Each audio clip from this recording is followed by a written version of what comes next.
Okay, I'd like to call to order and stand for the Pledge of Allegiance.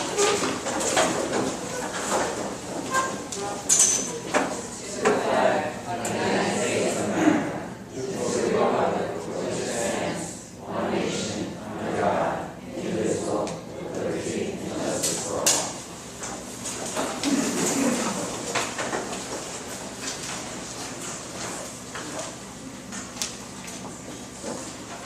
Good evening. Welcome. Our inspirational message for this evening. Kind words can be short and easy to speak, but their echoes are truly endless. Mother Teresa. Our bulletin board recognition, which has gone up a notch, is now on the windowsill, a little bit higher over there. We'd like to thank Mrs. Drew's 6th grade class. Time to eat. So if you get a moment, please take a walk over there and take a look at the fabulous work. Okay, on to approval of minutes. March 12th monthly board meeting and March 20th special meeting. Do I have a motion? Motion. Second. Okay, any discussion? All those in favor? Aye. All those opposed? Motion carries. Okay, approval of warrants, budget transfers, and wire transfers as detailed in the mailing. Do I have a motion? Motion. Okay, second. Okay, any discussion? All those in favor? Aye. All those opposed? Motion carries. Approval of treasurer's report as detailed in the mailing. Do I have a motion? Motion. Do I have a second? Second. Any discussion? Okay, all those in favor? All those opposed? Motion carries. And now we move on to the presentation for the final budget presentation. Mr. McDade? Thank you. Well, it's hard to believe that we're actually at this moment.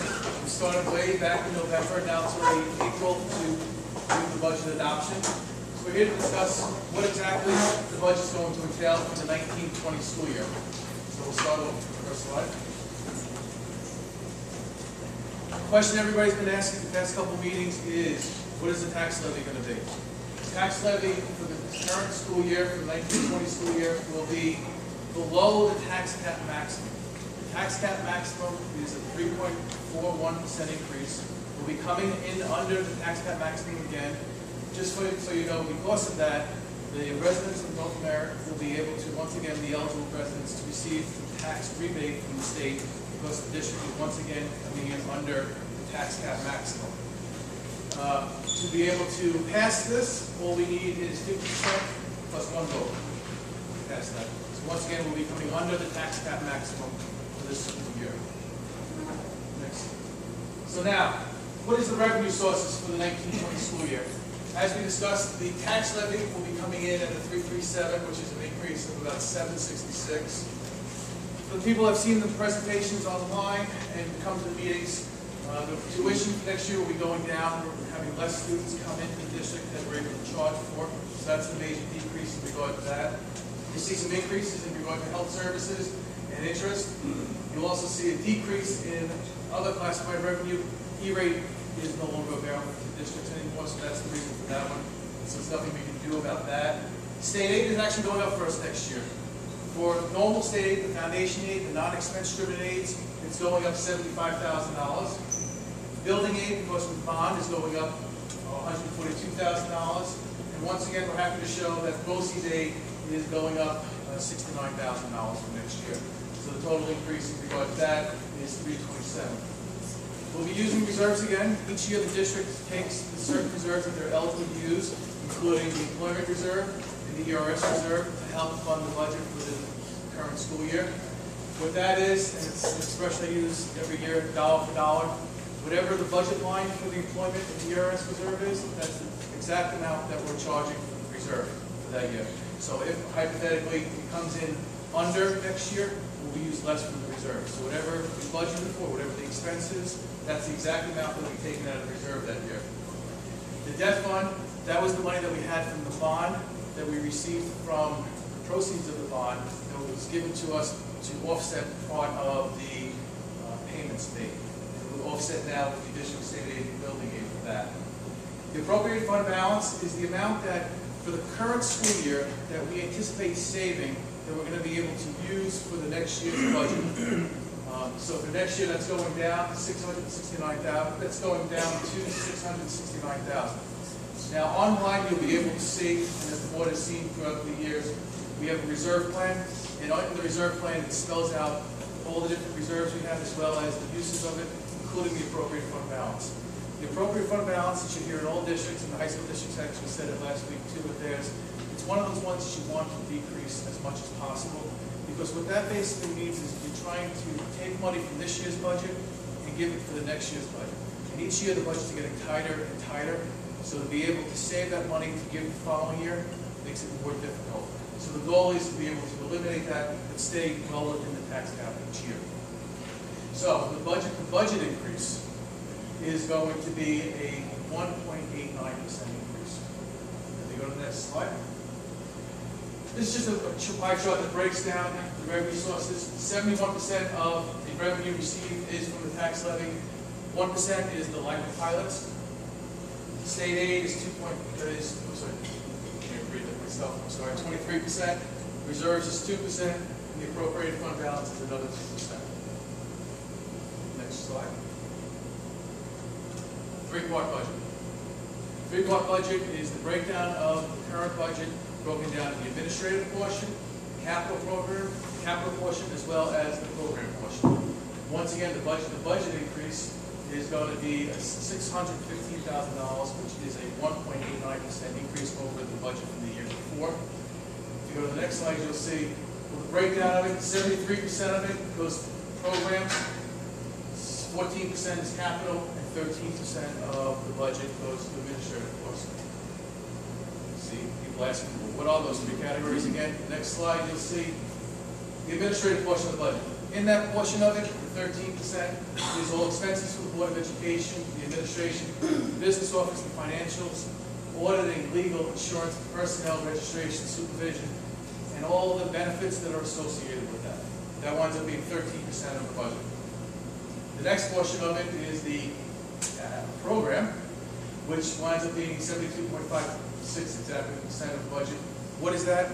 That's the nuts and bolts of what you see with the students. That's everything in regard to the program. It's the salaries for the education for the teachers. It's the psychological services, the health services, the guidance counselors, the social workers. Everything regarding the programs of the district comes out of this portion of it, which represents 72%. The last portion of it is the capital portion of the budget, which is 14%. That's all the costs basically to run the district. The lights, the electricity, the oil, the debt service, all those things to be able to make the district run come out of this one, which is also what else? The utilities, I'm sorry. Next slide. Once again, it's a 1.89% increase over the year before. And the reason why that's important is because that's actually the second lowest budget increase that the district has had in over 25 years. So we're happy that we're able to do more with less. So it's one of the things we're proud of with this budget. This is the part of the presentation I hate doing, but I have to inform people. Say we only get 50%, we don't get that extra one vote, or we only get 49%, the budget fails. What happens when it goes down? Well, first off, the board has the option to go for contingency, take a contingency budget, or put the budget vote out again a month later in June. Hypothetically, if they do that and it goes down again, then you're forced to go on the contingency budget. With the contingency budget, there's certain legal requirements that the district has to follow. Next slide. First and foremost, whatever your tax levy was last year, that's what it has to be the following year. So there's a 0% increase in the tax levy. Well, what does that mean? We mean, from the budget we were just talking about earlier, we would have to cut an additional $766,710 from that budget to be able to pay. So what are the legal requirements with that? The cuts that we would have to make? Go to the next slide. Under contingency, New York State law requires all non-contingency items to be removed first from the budget. Well, what are those?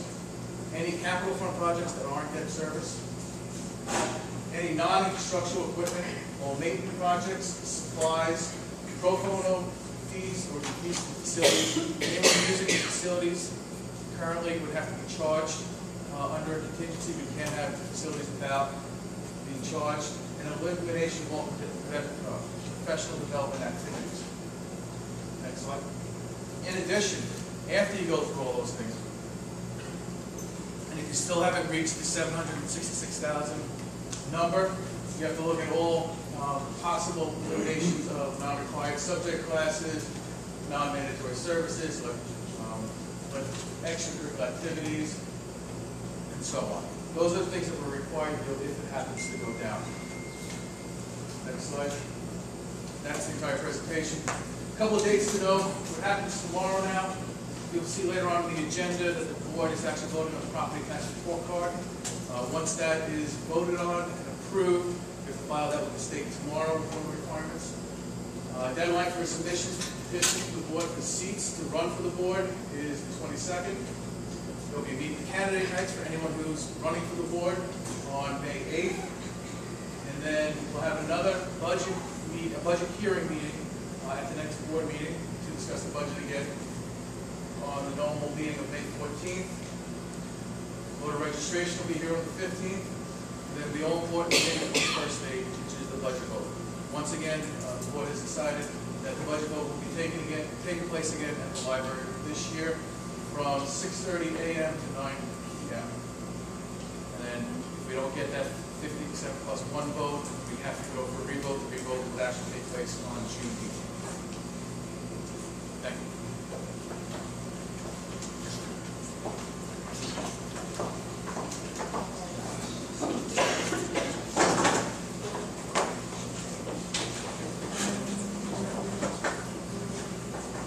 Thank you, Mr. McDade.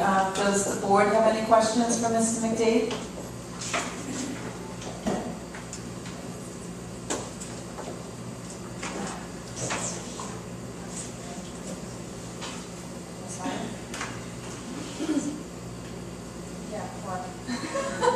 Ms. McDade, can I ask you a big favor?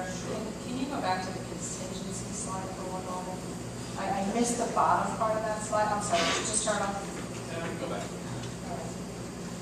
I just wanted to, there was a second slide that we only went over the first couple, and I need to finish reading. Basically, the bottom said elimination of remedial summer programs, staff reductions, and class size increases in the possibilities. Okay, to make up for the 766. Okay. All right, thank you. I have a question. I just want to, did you say that this budget is the lowest budget increase from budget to budget in the last 25 years? Second lowest. Second lowest? Second lowest in 25, over 25 years now. My records only went back 26 years. 27 years. Anyone else? All right, great job, Mr. McDade. Thank you very much.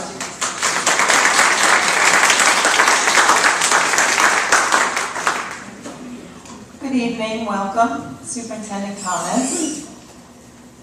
I'd like to begin with a correspondence that was written to myself and Mrs. Friedman, which will lead me into my theater arts shout out from a parent from Camp Avenue. Just a few lines. It was an amazing show, and all of the advisors and volunteers really did a lot behind the scenes to make it happen.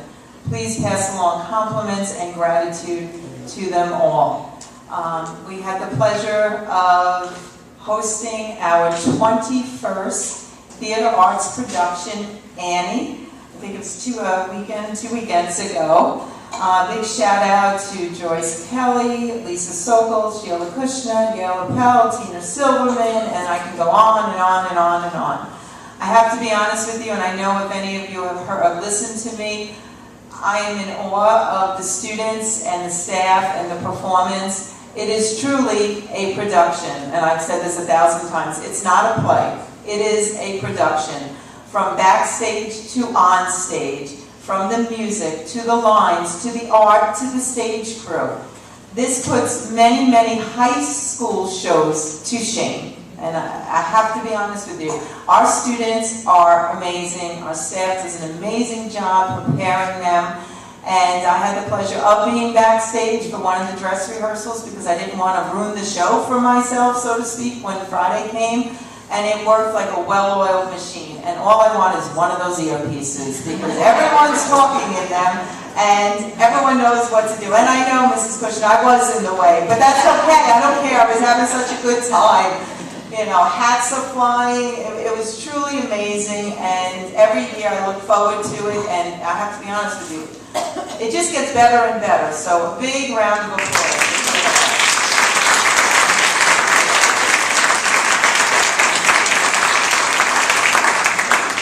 I have a few items I would like to provide some clarification on and give some information out to the public. The board did pass our teachers' retirement incentive quite a few weeks ago. Just to give you some background on that and the timing of it, the governor's message up until most recently was basically that there would be no more additional state aid for school districts.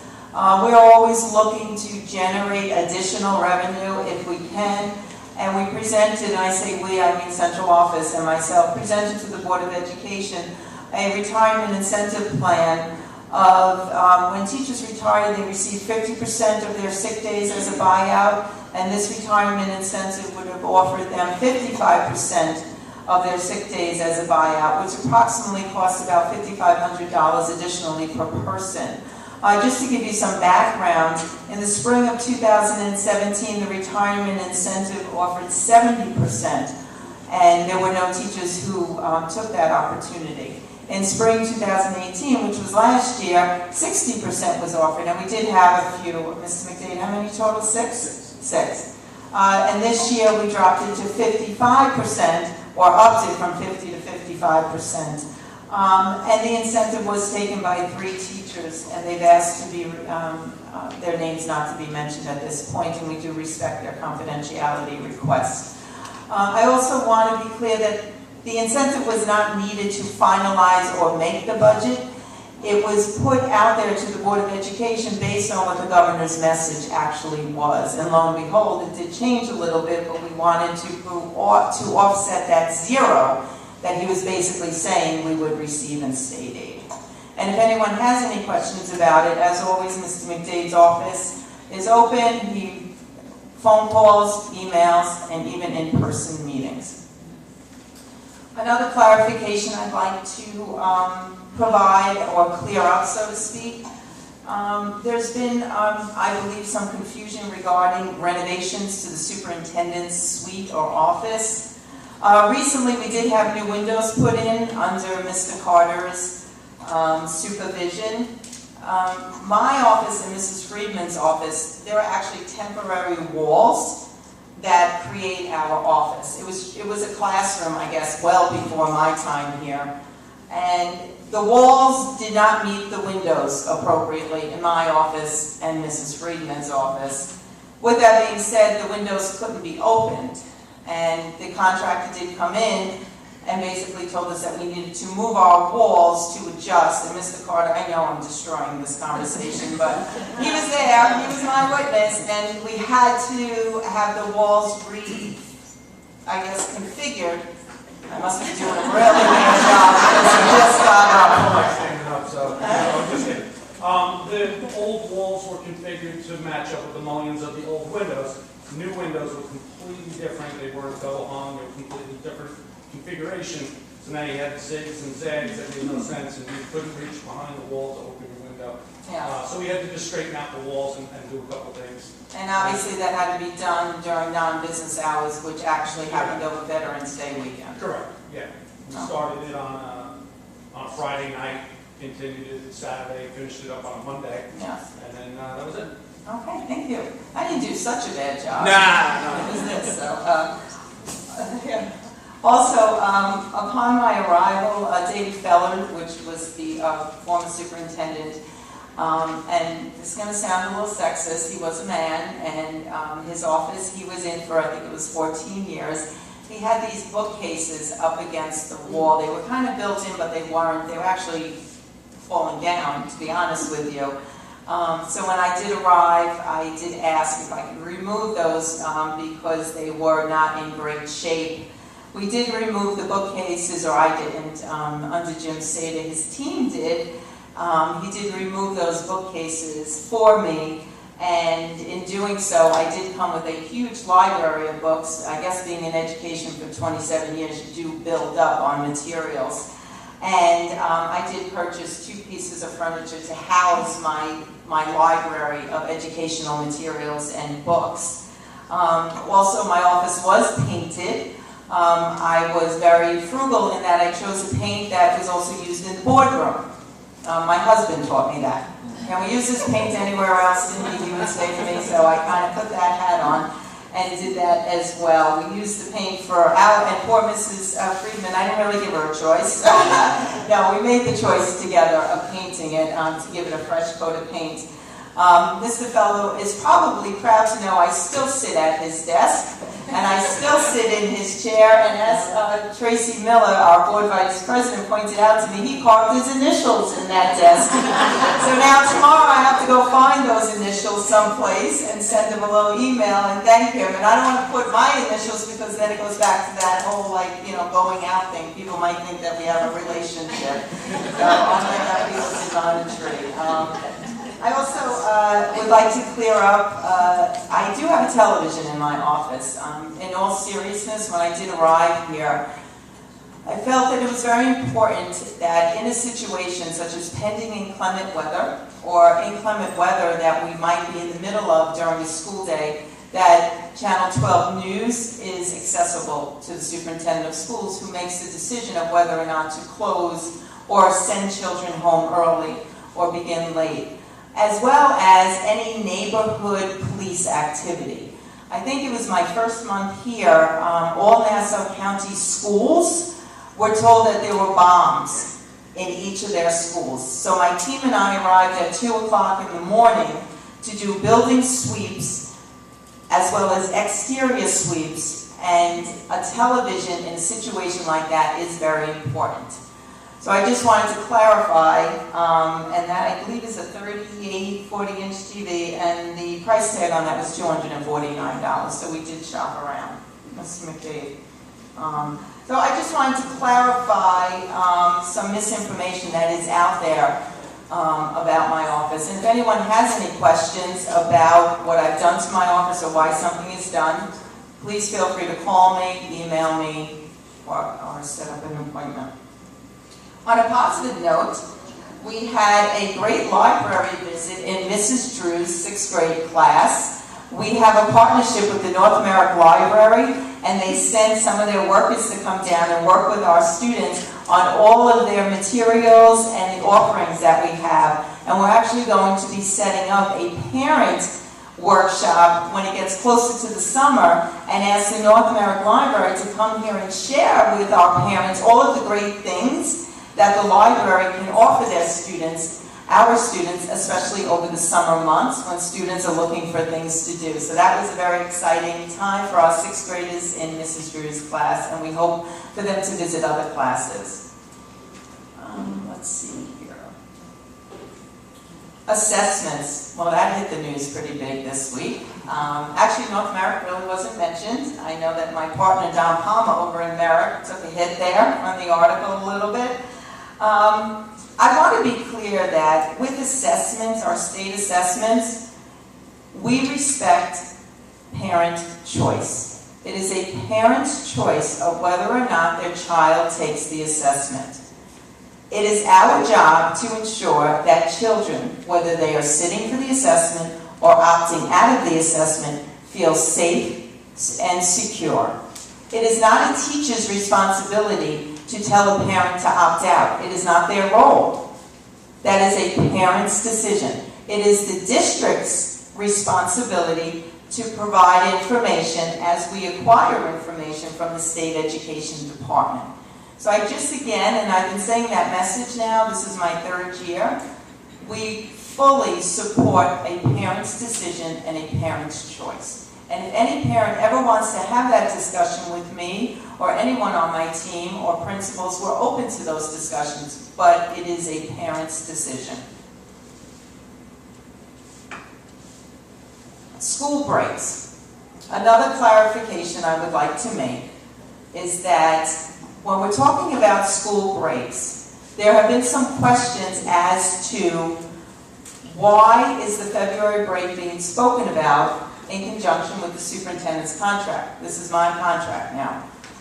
It is not the February break that's being spoken about, so I'd like to clarify that. There are 2 breaks throughout the school year, the Christmas break and the spring break, that nobody comes to work. The CSEA contract during the last negotiation, which was last March, part of that negotiation was that they would not report to work during up to 3 days, in addition to the holidays during the Christmas break, as well as the spring break.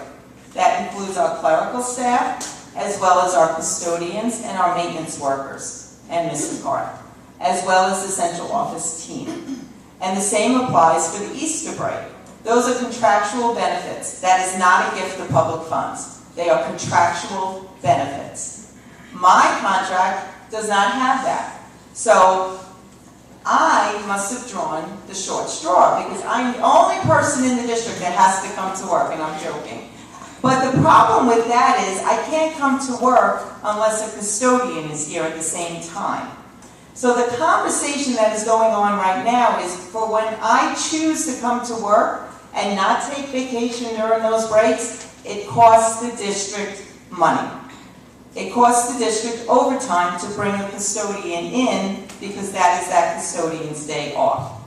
Those are the conversations that are going on right now. During February break, the CSEA contract states that they report to work. The assistant superintendents do not report to work as per their contract. The superintendent reports to work. The custodians are here, so we're not paying them extra if I would like to come in. So I hope that clarifies any misinformation that is out there. And if anyone has any questions about the contracts, they are all on the website for people to read. And sometimes legal language can be confusing, so please feel free to ask. But that's basically what the conversation has been about regarding my contract and the breaks. The budget. The budget we've been working on so diligently over the last several months. Part of the budget process and part of the superintendent's responsibility is to speak with his or her Board of Education about revenue sources. In doing so, the topic that may come up is the sale of land or buildings or leasing of land or buildings. Those are revenue sources. Those are conversations that a superintendent does have with his or her Board of Education in executive session.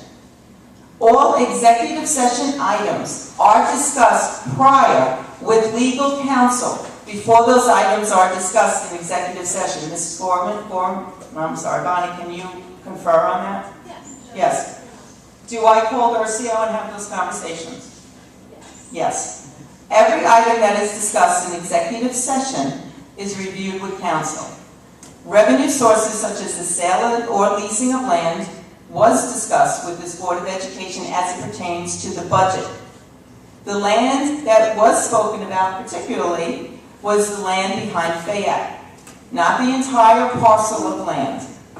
We are in a current agreement with Merrick Woods to lease portions of the Fayette land during the summer. Some of the conversation that occurred was, would they be interested in increasing what they lease during the summer? Would they eventually be interested in possibly purchasing land? But during every one of those conversations, the concern was not to touch the soccer fields or the baseball fields. A strip here, a strip there. If the Board of Education had chosen to move forward with the idea of selling land, that discussion would have came into the public forum. And then if the board in the public forum decided to move forward, that would go for vote of approval.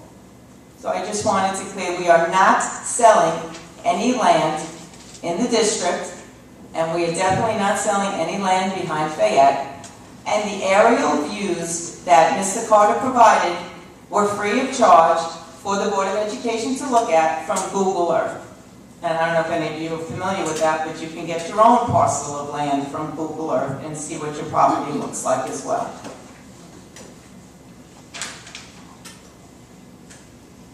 I think that's it.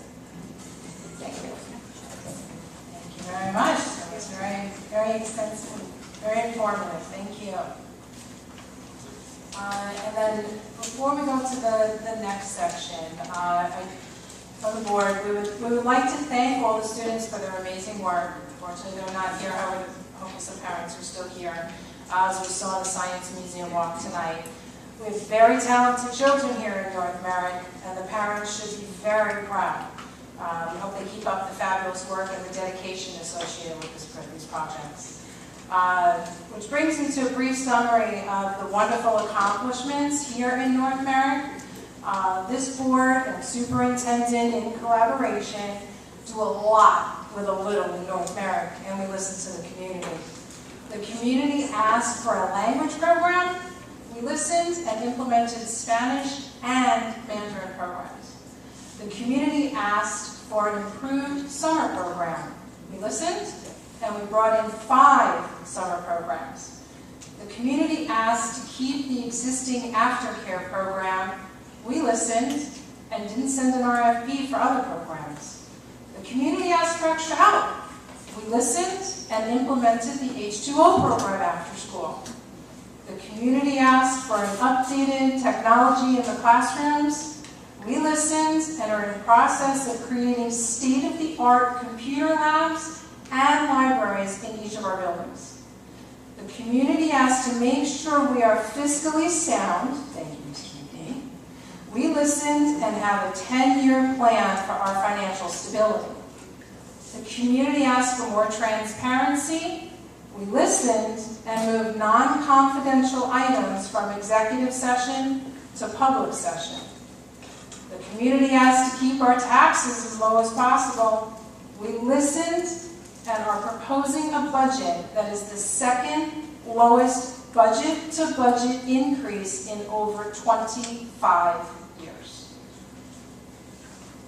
With the board's guidance, Dr. Zayak has increased our BOCES reimbursement, also known as additional aid to the district, by $220,000 per year since she started in North Merrick. That is a huge savings to the district that we put into the programs and improvements that benefit the children without overtaxing the North Merrick taxpayers. It is disheartening to know that some individuals are threatening our community and attacking others. We encourage questions without attacking our superintendent and staff. Condemning others is detrimental to our district as a whole, and to see on social media posts that some individuals are trying to discourage others to vote down our budget due to a personal vendetta is alarming. We believe in a positive atmosphere for our children and a healthy working relationship between the board, superintendent, and staff benefits the children in the district.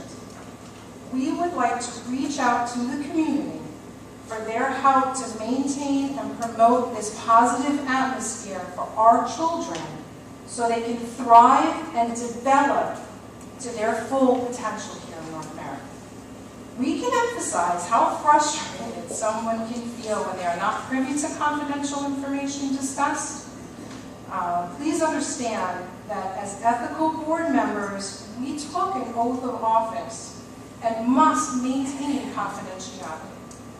Any accusations of collusion are unfounded and considered slander. Let's not lose focus on the positive momentum we started this year for the students. Community is defined as, quote, the people living in one particular area or people who are considered as a unit because of their common interests, social group, or nationality. This could include parents, teachers, administrators, students, aides, crossing guards, principals, grandparents, and many others within North Merrick's community. Pride is defined as, quote, a feeling of pleasure and satisfaction that you get because you or people connected with you have done something good. We have a lot of pride in our community. Let's continue to support each other so our children have the best education possible, and we stay focused with our North Merrick vision, which is the North Merrick school community resolves to nurture, guide, and challenge children to maximize their potential and become contributors to society.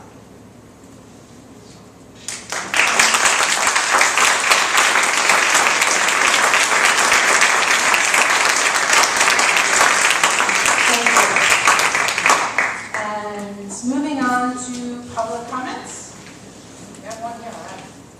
Just as a reminder, everybody make sure that their cards are empty here. And public comments, any person wishing to make comments or raise questions shall fill out a comment card. After you are called, come forward to the microphone and state your full name. Questions are to be addressed to the board president, not to individual board members. Personal attacks on individual board members, administrators, and staff will not be tolerated and can be caused to adjourn the meeting. There will be no back and forth dialogue. We're strict on that. Out of courtesy and fairness to the rest of the audience, each visitor must limit his or her comments to one item lasting no more than 3 minutes. To exceed a 3-minute session or ask only, not to exceed a 30-minute session or ask only one question. Public discussion, this is very small. Public discussion of matters relating to staff and students by which their reputation, privacy, or rights to due process, or those of others could be in some way violated is prohibited. So we do have one card. You can see which one? Thanks. Okay, Chris Mikish.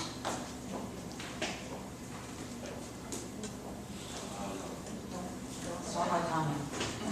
I have Promise to four stand. quick items, so I promise to stand up for you. Okay, that's fine. Is this on? Yes. Thank you. Perfect. Good evening, thank you for indulging me. I wanted to ask a question that's been brought up. If I could ask them all, and answer all together. I'd like to know when the work session is going to be scheduled for the programs, how they're going to be rolled out. We all talked about that great presentation, and it would be great for the board to listen to some of the resident feedback on what else could be enhanced, maybe a Q&A. I wanted to hear if there are any plans for air conditioning in the Camp Avenue classrooms. We had a 78-degree day, so it's right around the corner. There was a mention of a company called Syntax at the budget meeting, and I think there were people that mentioned it being a PR firm or some kind of a fixer. I was wondering if it's the same communications group that's been used for years by Central District for their website. I see it's used for Belmore to submit articles to Patch and the Long Island Herald. Our sister elementary schools in Merrick use it for their website. And I think it's used for budget mailings. I don't think the Board of Ed wants to use it for PR purposes. It doesn't make any sense to me, but that being said, can you tell me specifically why they were retained? Finally, I know there are some residents that continue to state they felt intimidated by teachers that came to the meeting with their Apple t-shirts on. They sat quietly and respectfully at the meeting in February. If you feel intimidated by our teachers and the teachers of neighborhood districts, who through their union leader wanted parents and residents to know that they feel there is give back in ways not described under contract, you may not know what the word intimidation means. It means to frighten or menace, to scare, terrify, domineer, browbeat, bully. I think policy 1120 was clear when it was reviewed in 2016 and 2018 and approved unanimously 6-0 by the prior board. It allows that teachers union president to speak. Whether you agree with her or not, I would agree that she did speak with passion, but was in no way disrespectful. Her words were not perceived as an attempt to intimidate residents. It seemed more like a rebuttal or their 2 cents. And as a resident, I want to hear both sides of an issue. I might, however, feel intimidated if I was a North American teacher, Board of Ed member, administrative staff member, or parent who was the target of an in-person or social media campaign and attack. When I come up to this microphone, I don't yell at people, I don't talk down to people, and I don't try to intimidate people. Writing on social media that a board member needs to go sounds like intimidation. Stating that there's collusion because Board of Ed members agree can alarm and intimidate the public. It's not just what you say, it's how you say it. Questioning the Board of Ed and our administration is an important part of the public's participation, but being respectful, informed, and truthful is our responsibility as human beings. As a community, I would hope people can refrain from the slanderous comments and rise above bullying.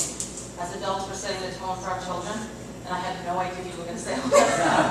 I feel like I'm reading your speech. I would not say anything online or at this meeting that I wouldn't say in front of my own son. We all have an example to set, and it's our choice what example we set. Thank you.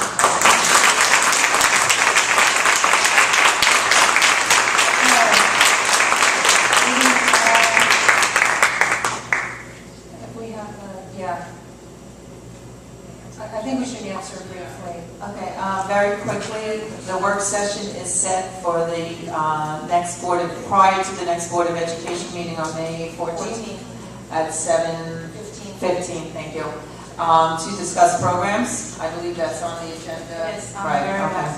As for air conditioning, as you may or may not know, we did upgrade the electricity at Fayette and Old Mill Road already.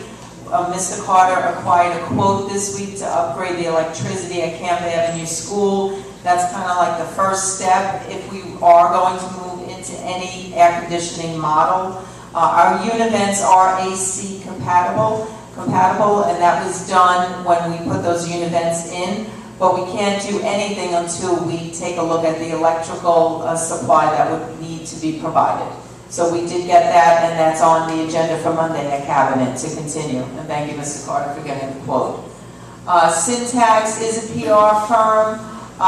Yes, the high school district and some of our components do use it for various reasons. Website, budget information to go out. We had passed the resolution. The Department of Justice has put forth a mandate that all budget materials that reach the public must be put out not only in English but in Spanish. At a superintendent's meeting, listening to what other superintendents were doing, they were speaking to Syntax, which was their regular PR firm. In order for me to engage in a conversation with Kathy Beatty, who is the president of Syntax, we had to pass a resolution which allowed me to do that. Unbeknownst to me, I thought we already had a memorandum of agreement, but it had expired. So from this point forward, actually, that will be something that's on the reorg meeting, just in case I need to ever have a conversation with her. In having a conversation with her, the only thing we needed was translation. We do our budget for sure in-house, we do our website in-house, and funny, she said that's the one thing we're not doing for districts right now. So she gave me some ideas. So we're going through BOCES for it, which is aidable, and she did not charge me for the conversation. So there has been no Syntax charge that the district has incurred. And policy 1120 was just a comment. And policy 1120 is the one that is, yes. No, that was an accurate statement. Okay. Okay, and then next we have Lisa Katz, and there's actually two peers. All right, so which one are At you? the same time. You can do both at the same time, so you have to go up and down and up and down. I don't know. So you're up now. There were two comments on it. So I want to do the one about executive session first. Okay. Actually, I want to read something to you. Do I have to say my name anymore? No. Just your name, not your address. We like the privacy around here now. You do it. Sorry. So, my question is this. According to the open meeting laws, the proposed acquisition, sale, or lease of real property, or the proposed acquisition, sale, or exchange of securities, but only when publicity would substantially affect the value of these things. Public Office Law 105, 8 through 8. So I was on the high school board when we were talking about the sale agreement with Avenue. When we were talking about the sale agreement with Avenue, we were talking about the value of the building. We said there's going to be over $1 million worth of renovations, and the district just couldn't afford that. So my question is, the sale of a field, how does that affect the value? And I guess that's really for the lawyer.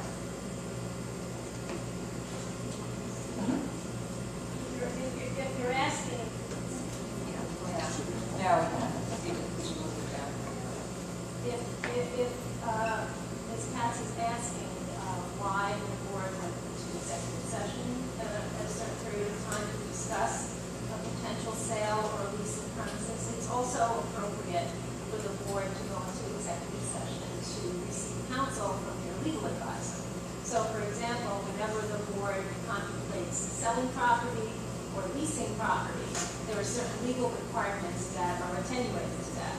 So, for example, leases of school district property have to comport with the education law. The sale of school district property, there are many requirements, not the least of which is that in the Union Free School District, there has to be a voter proposition. So there are myriad reasons why the board would want to consult with legal counsel before even endeavoring to get serious about considering the lease or the sale of school district property. So in that connection, we got to the board in executive session to have discussions of that type. But then the drawing or the aerial photo, that would affect the value of the property, so then shouldn't that portion of it outside, you said something about an aerial photo? Well, in order to give the Board of Education, some of them didn't even know what was behind Fayette. So why was that not discussed in public? The board decided not to move forward with the sale of land. Okay, and then my second one? Yeah. All right, so I want to ask a question about the proposition that I submitted on March 22nd, 2019. I expected a fair and due process of that proposition, and according to your board policy, petitions for submission of proposition must contain a minimum of 75 signatures of qualified voters, or 5% of the votes voters in the past election. We had 1,160, so that would make 58% signatures. So I had 89, so I did take care of that. The petition must be filed with the district clerk within 30 days prior to the annual election, except for petitions relating to a proposition which must be included in the notice of annual election. Example, changing the number of board members. This must be submitted 60 days. So I did do that, and I did expect this board to act with professionalism, whether they agree with the petition or not. Instead, within 2 hours of submitting the petition, trustee Gordon contacted signers of the petition to question them. In 2017, when the last petition was handed in to change the seats to an at-large, the lawyer sent a memo to the board advising the board that they could adopt the proposition in a resolution at the next board meeting. That was 2 days after the proposition was received. There's no resolution on the agenda. I know it's in new business, and there's no resolution on the agenda this evening to accept the petition. I followed all of the state, the voters submitted petitions, and also followed policy for the board. I expect the board to accept the petition in accordance with that petition was. I'm just concerned that this long is not going to have enough time to put it on the ballot. We do it as a walk-on, she will. Thank you. You're welcome. Okay, and Mr. and Mrs. Brodigan? Mr. Mr. Gordon. There wasn't a first name on there, I Yeah, no worries. apologize. I'm hearing some funny stories about having clarification, which I don't understand what's going on. So, I'm new to the district. I bought 4 years ago my property. I bought this district because I like the school district. I have 2 kids. One who's going to be 15 months old, one who's 2 months old. Almost Irish twins. Oh, yeah. No sleep, no sleep. You know, if clarification is an issue, which is not what I was going to talk about today, is, listen, I hope that it's not like a situation where it's all the time goes fast. I look at a community that I bought into. I hope I didn't choose, I thought I chose wisely. But if this is a situation that I'm dealing with, I know it's your first name, between families. oh, I'm sorry. No, Sorry, that's apologies, John. No, it's okay, I get it, no So worries. if that's what I'm hearing about, it's just, it concerns me why the communication barrier is there. So if anything we can do to help create an environment and have a conversation, I think it's something that I hope we can do, especially if I'm going to be here and I have my kids here. I talked to you guys, I sent an email out discussing my issue that I have at the school, dealing with the sidewalks at the school district. I took my daughter to the park over here to deal with the slides and the swings, and we should have trouble walking through the sidewalk, so I asked board members to sit down and have a conversation about it and address the issue. You guys got back to me pretty quickly, talking about the process, and I was happy with that result. So I just want to say thank you for that, and I hope that the sidewalks get done. So I just want to say thank you for the report. Thank you Thank you very much. Okay, that was the last comment. Okay. I just wanted to Very mention, much. I think the Oh, of course, sidewalks on sorry. the proposition, correct, that we're voting on. They're part of the capital Capital. project on proposition to use them. Make sure we stay safe. Trust Anthony for safe housing. Okay. I want to be safe. All right, business. I would like a motion, do I have a motion to do a consent agenda for items A through F? And the reason I'm saying A through F is I think G is a big one that has generated a couple questions. So Mr. McDade, I'm going to ask you to comment a little bit on that one, so we can't do a consent agenda for the entire one. Okay, so I'm going to do A through F now. Do I have a motion for consent agenda for A through F? Motion. Do I have a second? Second.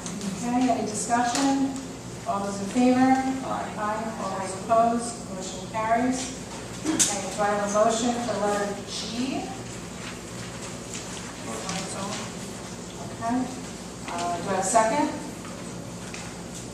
Second. Okay. Discussion. Mr. McDade, this is a highlight that I know you've spoken about. Well, at least my time is up. So I know this one has been questioned a couple of times. So I thought it was worthy of maybe reviewing it again very quickly because this is a large ticket item on our agenda. Correct. So we can talk to this a little bit. Basically, each year, we have this proposition to refund reserves with any excess fund balance at the end of the school year. This just sets up, if there's anything left over, where we'd be able to put it, and there's limits on the amounts that we would actually be able to do. Since I've been here, we've never reached any of these limits. It's just, if all of a sudden, like right now, there's projections that we're probably going to be able to put about $300,000 back total on all the reserves right now. But if all of a sudden something happens with more money coming in, that kind of states that to be able to put it someplace else. So this is basically what it winds up doing. So this is keeping us more fiscally sound. Correct.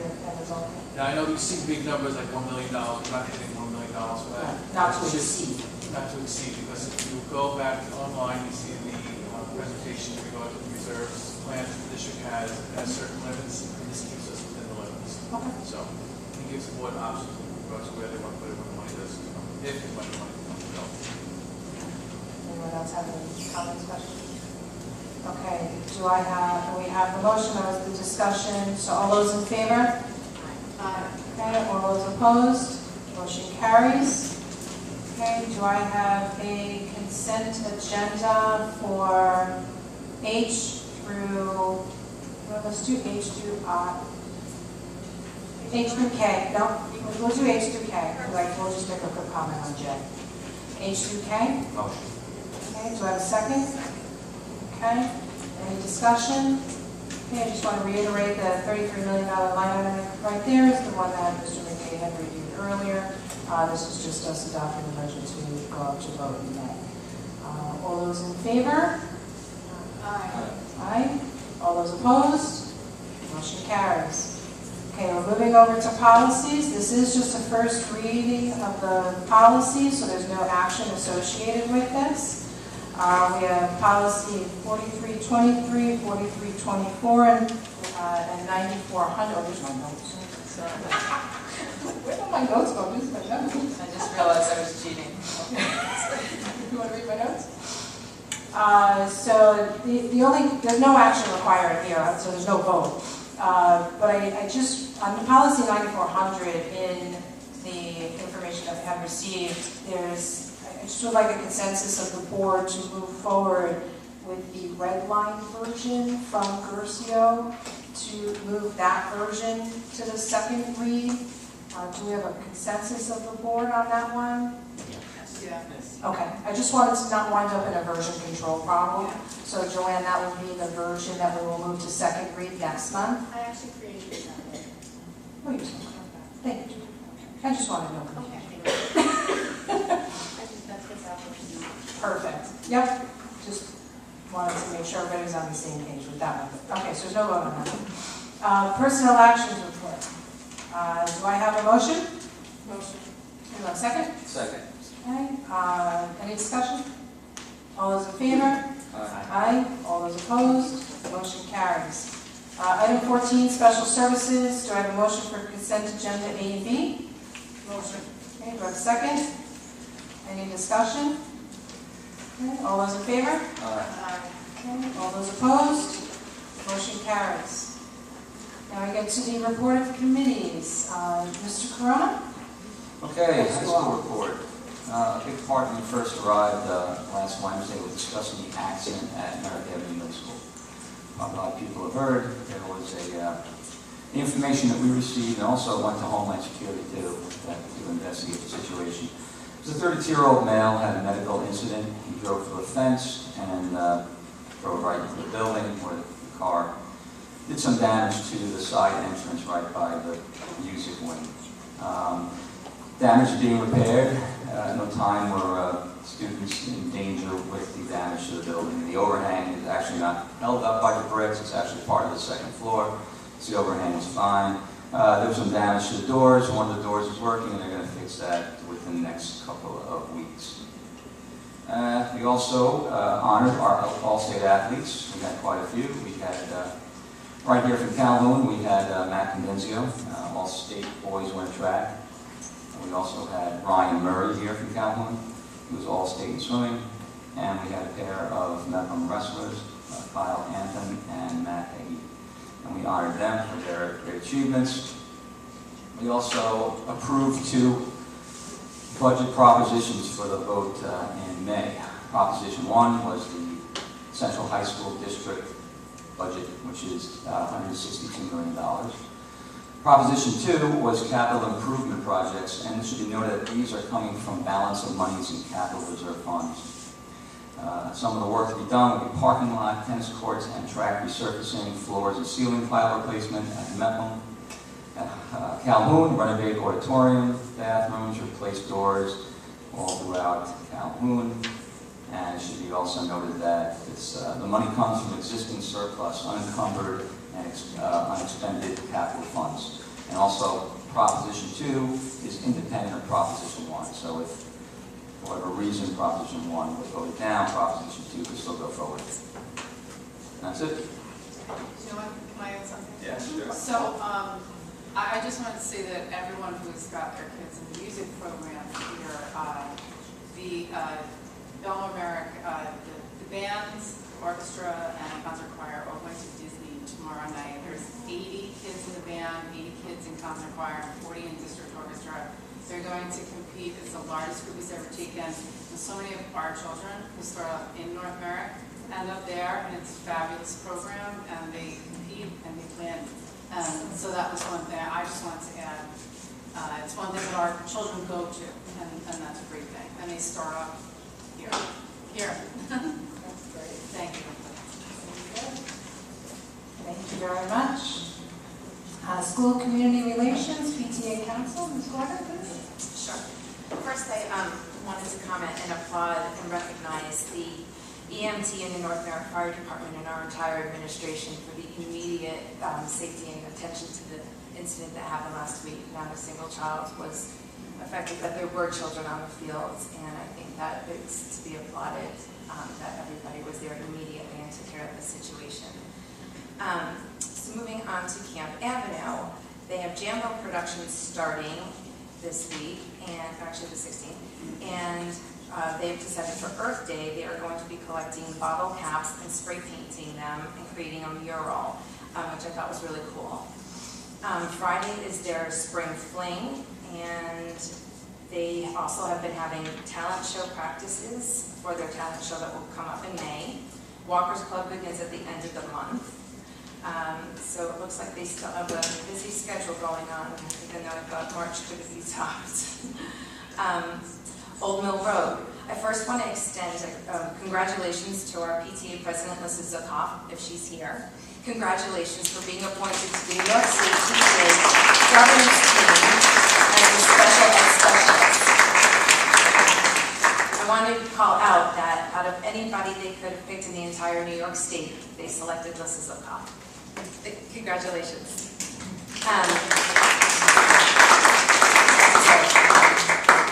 The book of the month will be called Here We Are, which is Notes for Living on Planet Earth. Friday, we are having a paint night over at Old Mill Road, and their Old Mill Road PTA meeting is tomorrow night at 7:30 to vote on the slate for next year. They have a very exciting Yankee versus Twins game coming up on May 5th, and I am a proud recipient of the SEPTA baskets, so I will be attending proudly, and I'm excited to go. The Ducks game is the 19th, which also sounds really cool. The kids who participate and go can attend to run the bases after the game, so that sounds really exciting. SEPTA. Mrs. Handler expressed her thanks to all of our participants, so I want to share that with all of you. Their fashion show was a huge success, and period. Autism Awareness Day was, I think, a really also a big success. Everybody wore blue, as far as I could see. I saw blue for supportness in all our schools, so that was really nice to see. Their next meeting will feature author Amy McCoy, which will speak about her book, which is all boiling down to sibling support. That's it. Thank you very much. And that SEPTA event was phenomenal. Yeah, I think we can all attest to that. It was one of the most well-run fundraising events I have been to, and I've been to so many. So major shout out to those who were involved, the volunteers. There's so many volunteers and so many hours that go into those events. I mean, you and I know from auctions. They really went above and beyond in reference to this auction. So major kudos to all the volunteers, both for SEPTA, both for parent-teacher associations. Our kids definitely benefit from all of the hard work, so that should be commended.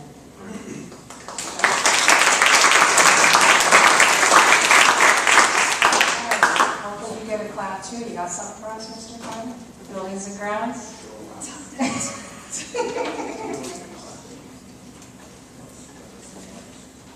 Yes. So, I just wanted to report on the door project. It's over at camp now. We went through this building very quickly, very efficiently, like I expected. They're about a quarter of the way done at camp, and same company, same results. They're doing really well. Everybody's very happy. I think even the teaching staff, when they see the equipment, they're like, wow, this is good, common sense equipment that we got. So I'm very happy about that. I think Dr. Bromberg would agree. Another thing I've had our maintenance guys, aside from the day-to-day things that we address on the maintenance level, I've had them going around on the buildings and getting the ventilation, the rooftop fans. We've been cataloging them and checking their health and making sure that they're all working the way they ought to, especially as the warm weather comes. The ventilation is critical, so we want to keep that healthy building thing going on. We've been, just getting ready. My crews and I have been getting ready for summer programs, for summer projects, for ordering. This is when we do a bulk of our ordering for the waxes, the strippers, the big. I'm talking about floor strippers. The furnitures and stuff. It's not that fun. Field of Flags is coming. I want everybody to know Field of Flags is coming, and we want to do better than last year. This year, the camp student government the student council is running it, and it's still going to be at Fayette because we have the most prominent and largest. We just can't fit the amount of the flags we sold last year wouldn't fit at camp, wouldn't fit at Old Mill, unfortunately. And I expect more this year, so we're hoping for a really, really good turnout. The proceeds go to a great cause. I believe, don't quote me, but quote me. I think it's going to Wounded Warriors this year, I think was chosen. And Dr. Seniak and I attended a threat assessment training last Tuesday at BOCES. This type of training, it's not about doors and locks and windows, it's about the people who do these things. And whether it's students or outsiders, how do we get in their heads and try to understand what causes people to do these things. So for me, as a non-instructional, it was very informative. So that's the kind of good things that we're always, there's so much security training out there that we'd be remiss in not taking it. So that was a great opportunity afforded us by BOCES. Excuse me. I just wanted to piggyback on what the gentleman came up and said. You know, we have a lot of stuff planned for this summer, but it's all budget, you know, contingent on the budget planning, budget passing. We got some great projects planned, and it's just, you know, we have to maintain our buildings. You know, this is where it all starts. This is our only asset, is the buildings. You know, parents come, parents go, kids come, kids go. But at the end of the day, you've got 3 buildings and more at the component districts that we own. We have to maintain them, and I hope we get to do a lot of fun things this summer and keep them looking into top shape. That's about it for now. It did come up at PTA District Council, although the other schools won't have an opportunity to actually physically host the Field of Flags, we'll put several flags at each school just to show that they are participating in the program, whether it be 8, you know, at each school just around the front to show that they are participants. But just so that everyone knows, the committee, thank you, Ms. Gomes, they actually went on a little field trip, and they came to the realization that you can't put a flag in concrete. And that was pretty much the deciding factor that we had to come back to Fayette because of the grass. But each student council will rotate who's in charge of it or hosting it, so to speak. And we will have a few flags at the 2 other schools this year, which is a switch. And thank you, PTA District Council, for that recommendation. Yeah, I think that would be great to have a little display at each building every year, just to, you know, we're all part of the same district. So. For such a great cause. Yeah, it's amazing. It's really cool. It is. It's a lot. Thank you. Thank you very much. Thank you. Okay, and unfinished business. One of the items we do, I'm sorry. Communications. I'm so excited about Mr. Carter's presentation. I skipped right over. We did get 2 emails, and I thank you. Unfinished business. We have the work session. We did actually already address that as the question. It is on here for May 14th. And home addresses, public session. This is one in reference to one of the things that we had discussed when we first started with the cards, other than flow, was there were some public concerns about coming up to the microphone and having to state your name and address. Some people are uncomfortable with that component of coming to the microphone and don't want to discourage people.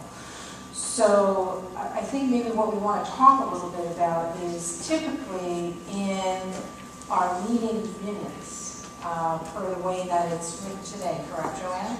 We are required to put the address, it's been a practice, right, the practice, to put the addresses in. So even though people don't have to come up and state their names, it still winds up on the public document on the website with their name and address, so anybody goes back and see the address.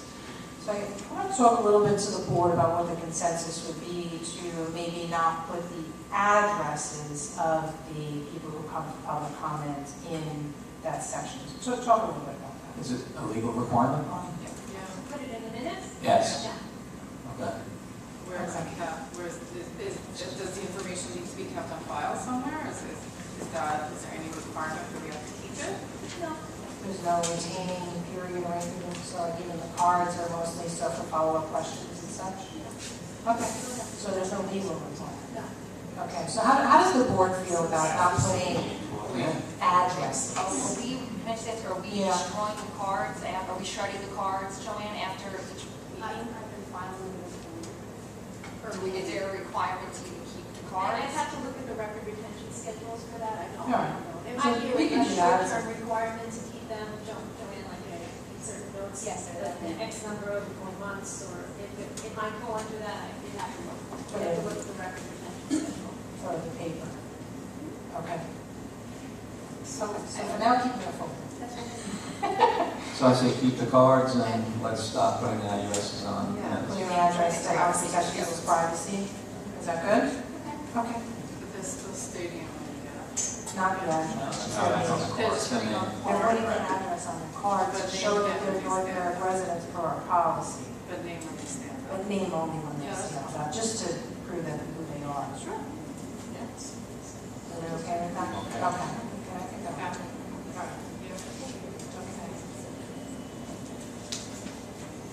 And any other unfinished business, anybody want to talk about? Okay, I think we addressed all those. New business, we do have the submitted petition, so we do need to discuss with the board. It's the first time we've been meeting on this, so we've got to talk about potentially moving this petition forward to, and as a reminder, this is to change the number of board seats from 7 to 5. That was the petition that was submitted with the 89 signatures. So open it up for discussion in reference to how we would like to proceed with that petition. Do we want to move it forward to a resolution?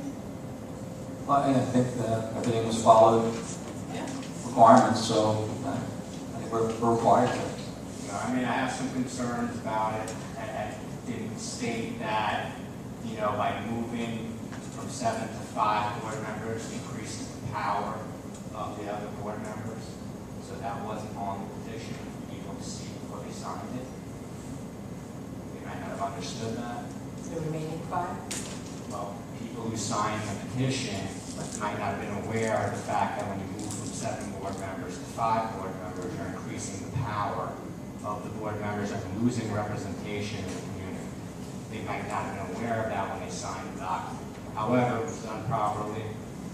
So we have to Let the people vote. Okay, let's vote. Yep.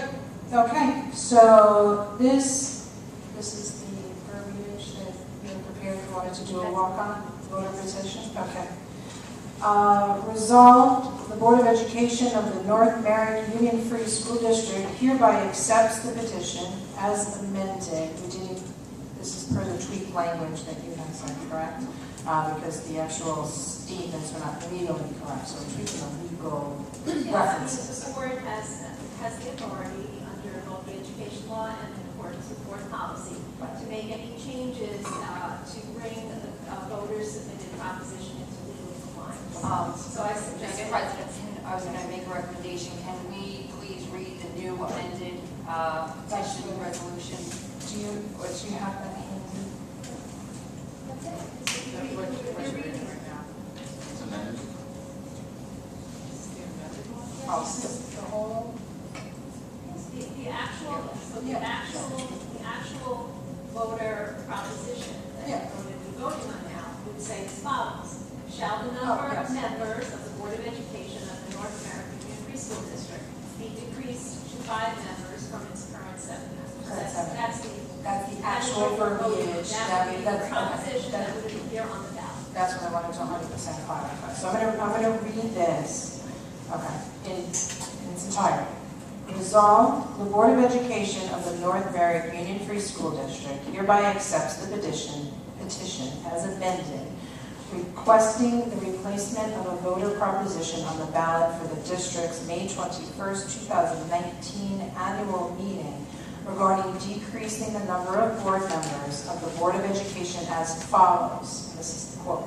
Let's not in quotes, but shall the number of members of the Board of Education of the North Merrick Union Free School District be decreased to 5 members from its current 7 members. That will be the exact verbiage. Be it further resolved, the Board of Education of the North Merrick Union Free School District directs the district clerk to amend the notice of the annual meeting legal notice to include said proposition in the legal notice, which shall thereafter be published accordingly. Okay. Do I have a motion? Motion to move that forward. Okay. Do I have a second? Okay. Any discussion? Just really quickly, how was that amended from what that was put in? Well, How and why? so the actual bolded language on the proposition, which appears to be the petition, which appears to be the proposition, said, I support the proposition to have the Board of Education changed from 7 elected members to 5 elected members. So we just suggest to more closely track the statute that governs this, that instead of using the word changed, that the word decreased be substituted. And in addition, just as an aside, on the voter submitted petition, there was a paragraph in smaller language, which cited to Education Law 2502, which is not accurate, because Education Law Section 2502 applies only to small city school districts with, I think it's less than 125,000 inhabitants. Clearly, this is a union-free school district. However, there is a provision in the law that speaks to either decreasing or increasing the number of trustees in a union-free school district. It's just not this particular section. So, you know, in essence, so that language, of course, is not going to be in the actual proposition that is going to be before the voters on the ballot. It's not necessary to accomplish what the voters have submitted via the petition. Ms. Moore, this would affect next year's election. Yes, so if the voters, if the board elects to move forward with this resolution and the resolution passes, then the proposition would be on the ballot. And if it were approved by the voters, then it would, it's not going to affect the election, the school board elections for this year. It would potentially have an effect on the subsequent school board elections. Yeah, do you want to explain right now how it will affect next year? I mean, as far as elections and... Yeah, so what happened next year, as I understand it, next year there are 2 seats up, 2 trustee seats would be up next year. So in order to go from a 7-member board to a 5-member board, those 2 seats would not, there would be no election for those 2 seats. So the expiring the seats of the expiring trustees would simply expire and there would be no election. And that's how you would get to the start of a 5-member board. And then the other seats would carry their specific terms, so you would have 2, 2, 1, 9, 2, 2, 1. Is that Probably, is it 2, 2, and 1? Would that help you out? oh no, 3. I'm sorry. 3, 2, 2, Right. So it'd be 3, 2, 0, 3, 2, 0, Yes, right, you have to. and that how it rotates. You may have to adjust that. At some point. Years, you have to look at that. Okay. It is here. Yeah, How would you adjust that? every couple of years it'd be Would called. that be by board policy or? Yes, yes, it was. Yeah. What's that version we get to? Okay, what do we want? All right, so any other discussion? Okay, all those in favor? Aye. All those opposed? Motion carries.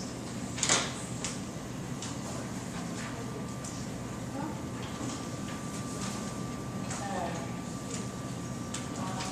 Do we have any other New business? new business? Yeah, I have a Yes. couple of things that I just want to bring up right now. So one of them, I want to have a discussion with my fellow trustees. Someone had forwarded me a social media post that was regarding theater arts. It mentioned that we've had $20,000 of untouched money in our budget. So I just want to start by asking Tom if this is true. Do we have $20,000 untouched? No, not the fair budget. The money that was allocated to the budget for this year, the $20,000, goes to the stipends for running the theater arts program. So we do spend that money. It's not. Okay.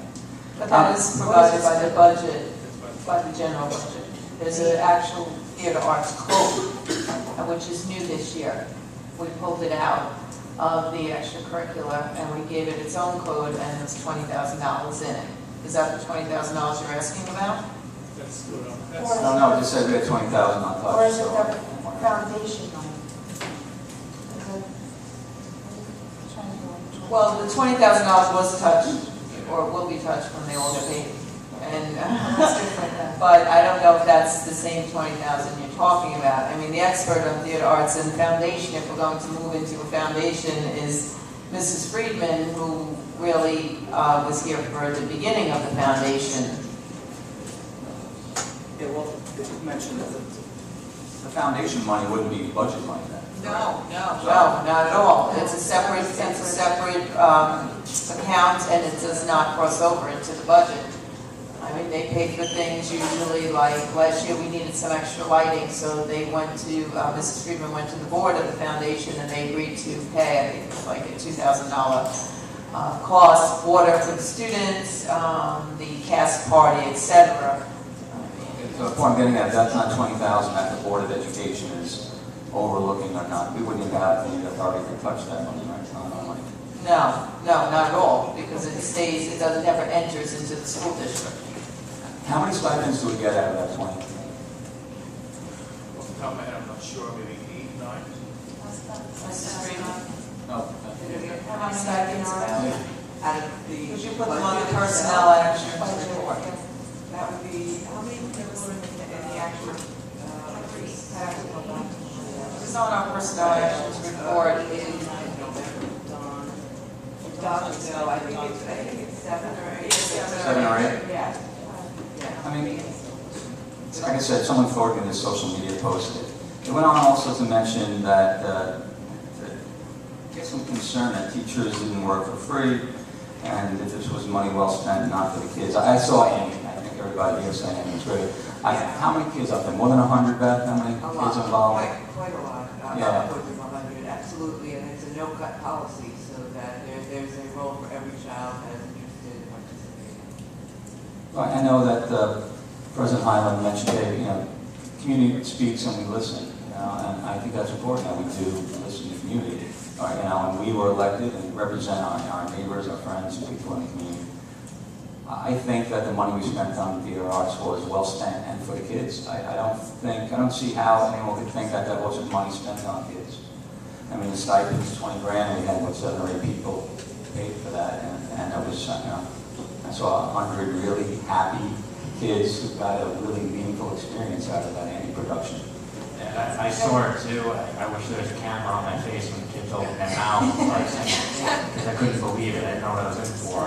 But I've been to Lindbergh High School, I want to pass my own district, but the high school plays are not even close to what I saw at that. So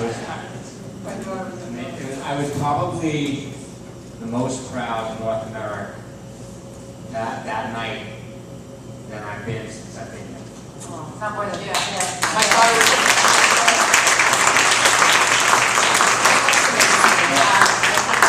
did great. I think that goes without saying. I mean, I'm still blown away by their talent, and especially my daughter was in the play and had an amazing experience. She's actually developed friendships from children from both of the schools in which she's established play dates, and I think going into middle school will make the transition a little bit easier. But I think as far as like the question goes in this mysterious $20,000, correct me if I'm wrong, Beth, because this is what I've heard. I've heard that we did your board had a golf fundraiser. Can you, or did you want to explain that? I was going to give a little bit of historical perspective. Before I do that, though, Tom, I'm going to use a term, and I want people to understand what the term is, because that's going to be, and Tom, would you tell people what trust and agency means first? I just want that to be clear. Trust and agency is separate accounts that are funding money, like student council, theater arts, different programs, that are given that money can only be used for that program or that situation.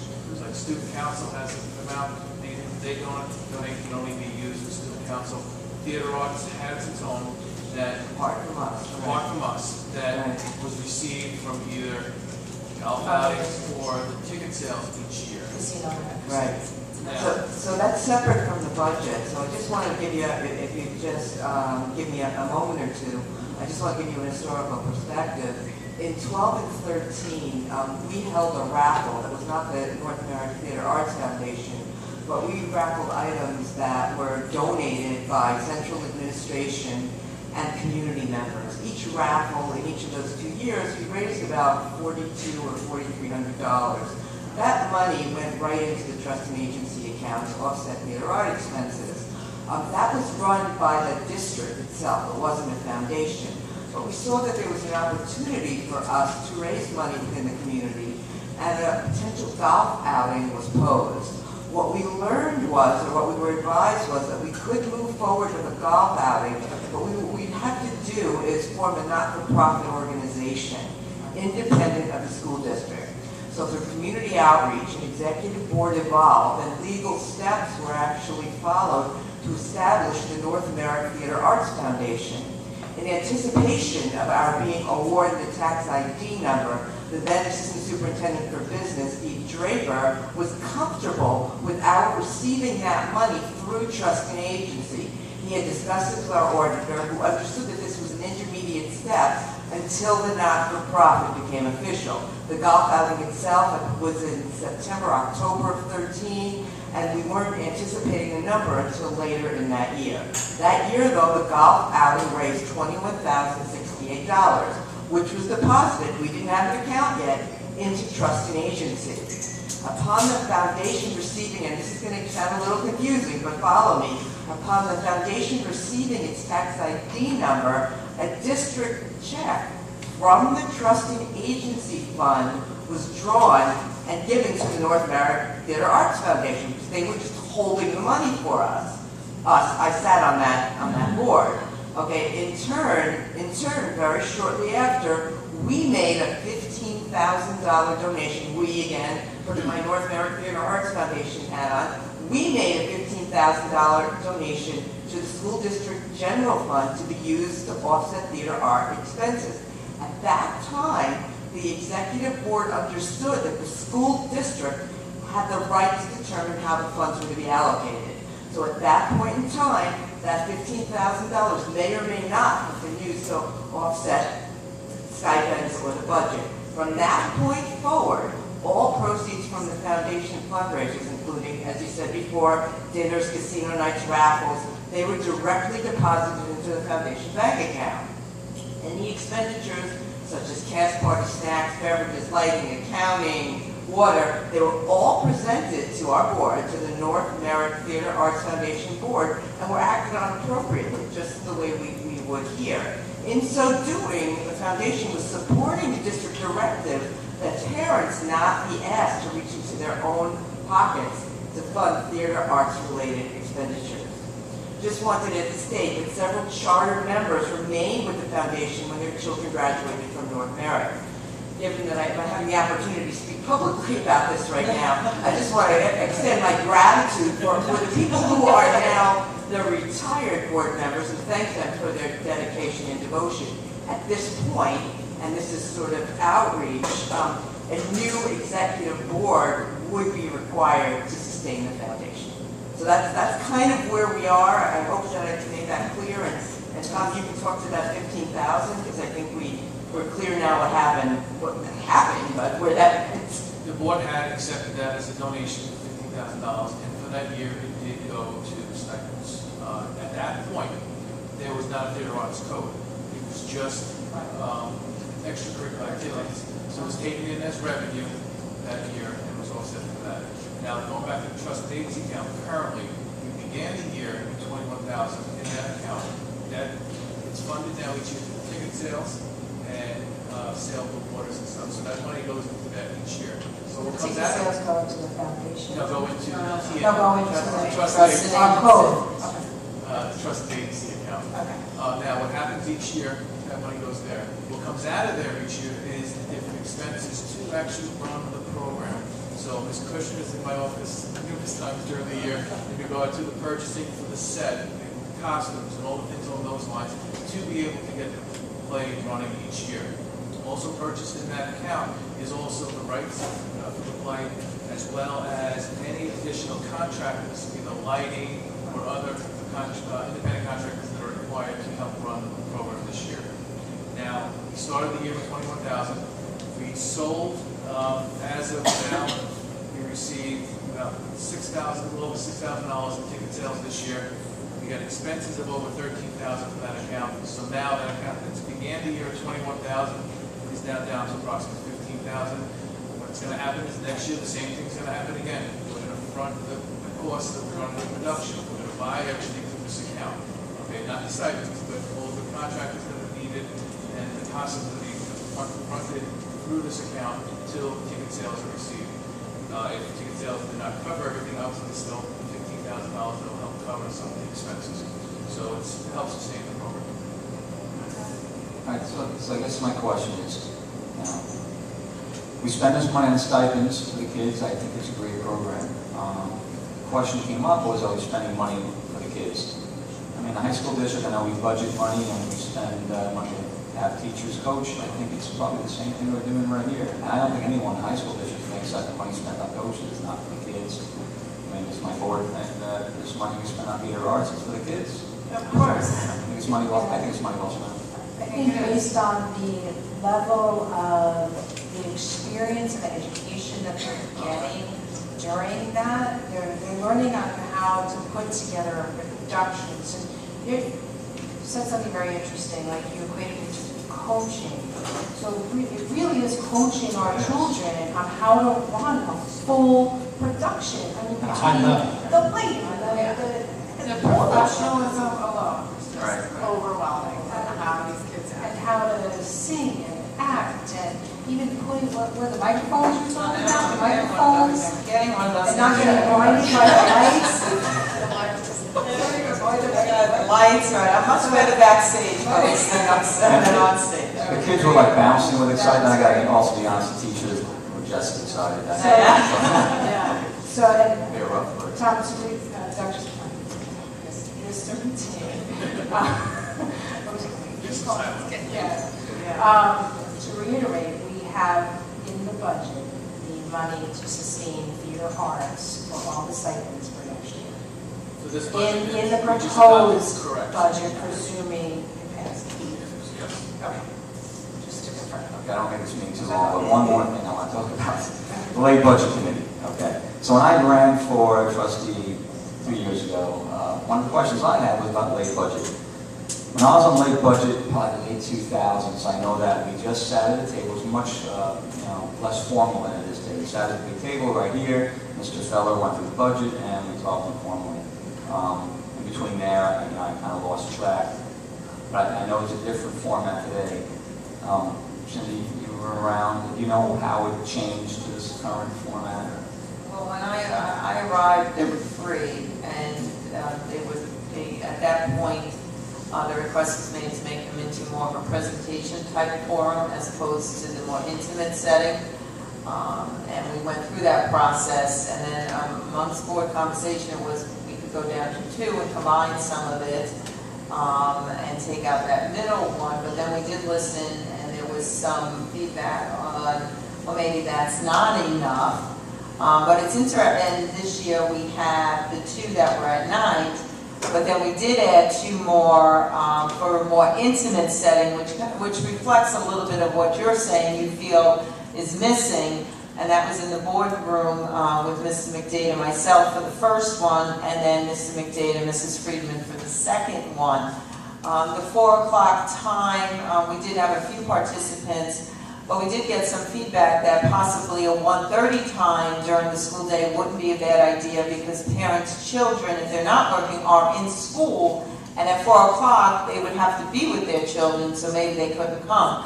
We have a lot of parents that work those opposite hours, 8 to 4, 4 to 12, and they felt that, in talking to people, possibly 2 at night and 2 during the school day provides many different options. But we can definitely, if the board so chooses, go back to the nighttime ones being around the table and more of a question and answer session and a more intimate setting as we modeled at the 4 o'clock meetings, if that's what the board so chooses. I have to say, though, I do like the presentation aspect that was lacking before. So I think whatever we decide on, we should incorporate both. Both. When we had Mr. Feller, I didn't understand a lot of the programming part, the capital part.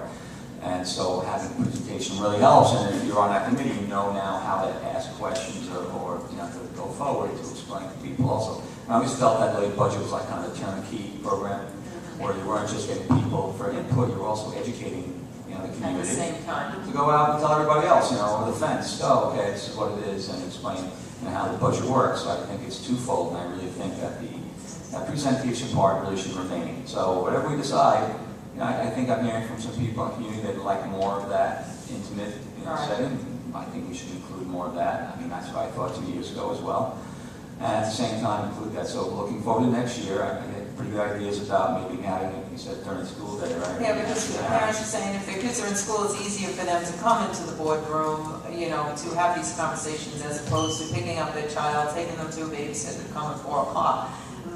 And then it gives them what they're asking for. And we were even talking about a cabinet, the possibility of a 6:30 start as opposed to 7 because people felt rushed when the 8 o'clock, the clock struck 8 for the board meeting. What about having just a night just devoted to budget and One do night. that. Like a work session? Board meeting. Maybe Right. a session Maybe like a like work that. session, I think. is Yeah, a that would great be idea. feasible too. And we can put some, do the presentation, then sit around at some tables and have conversation. Let me ask a question, at what point do we have to have this ready, like for calendar purposes, like how soon in Budget advance? calendar, Oh, okay, November, so we have that's time. not great, okay, I thought maybe end of June before they produce that calendar. We need a little break from the budget. Need a little vacation then? We feel like coming up. Come on, July 1st, Go right it's to the back end. in Raleigh. What do you think? I just No, have that's one all thing, right. Mrs. Bell, I just want to food for thought. I know this is our second year running Farmers and Pinell classroom. And I was just wondering if maybe we could get some feedback and hearing from people, various people, that maybe we need guided reading pushing at the lower levels and K through 2, a little extra. But maybe now that we're in our second year, we can kind of see how people feel about that, how teachers are feeling about that. And because I know Fontes and Pinell is really good for the lower level readers. And, but I don't know if those children who are kind of in the middle or higher level readers, especially at the lower level, so there's not as many of those at the lower level because most of them are lower level learners, or readers at that point. Maybe we need to have more guided reading pushing just from K to 2. Throw that out there. And we can take a look at that when we have the work session with the programs. We'll try to get some feedback from now until then, Mrs. Friedman and I, and we'll report back on that. Something else that I thought of when I ran into years ago. Would it be nice to have some of these teachers come in and they present to us? But I don't know much about it. They're reading on a lower level. I don't really know. And I'd love to hear from a teacher who's teaching it, present what the program's about. So, as a board member, I can make some good decisions. I'm not a student right now, on the lower level, so I'd be that. Unfortunately, my wife's a kindergarten teacher. So you're an expert, I'm not. Right, we can definitely have teachers come present on our programs, whether it be Fontes and Pinell Classroom, the math program, writers workshop, readers workshop, definitely. That was, by the way, I just wanted to state that we acted tonight on sending four teachers to a Fontes and Pinell workshop tomorrow, which is actually free, where they're going to learn a little bit more about the whole philosophy and pedagogy behind the program. So Love to hear we about that. can pleased about that. Exactly, and that ties all back to our vision and goals that we established this year, which is fantastic. So we'll tie all that in together on that. Okay, perfect. Any other new business, discussion points? Okay, that was fantastic. Okay, moving on to item 20 on the agenda, the public comments section, our second section, the same procedures as applies as number 10. Do you have any additional comments? Okay, very good. Before we adjourn, I do want to remind everybody in reference to we have a BOCES special meeting on April 16th. There's going to be a work session at 7:15, and then 8 o'clock, the meeting, the budget hearing on May 14th as well. The vote is on May 21st. Everybody can have a vote. And also, in full disclosure, we will be scheduling a meeting for the superintendent evaluation, which is done in executive session. So that would be, unfortunately, some more time. There'll be another special meeting associated with that. We don't have a date for that. We still have to coordinate our calendars associated with that. So, moving on to adjournment. Sorry, of course. Sorry. April 16th is a BOCES special meeting. It was on the calendar for tonight. Yes, it was a mistake. We have to do it on April 16th. BOCES dictates the date, so it has been corrected on the website calendar. But if you had it on your personal calendar, we just would like to publicly note the change. It was our error, and it has now been corrected, and that's why we're publicly announcing it as well. And that's the one that just needs a simple forum from the board in order to do that BOCES. Yes. Okay. Fantastic. Merrick?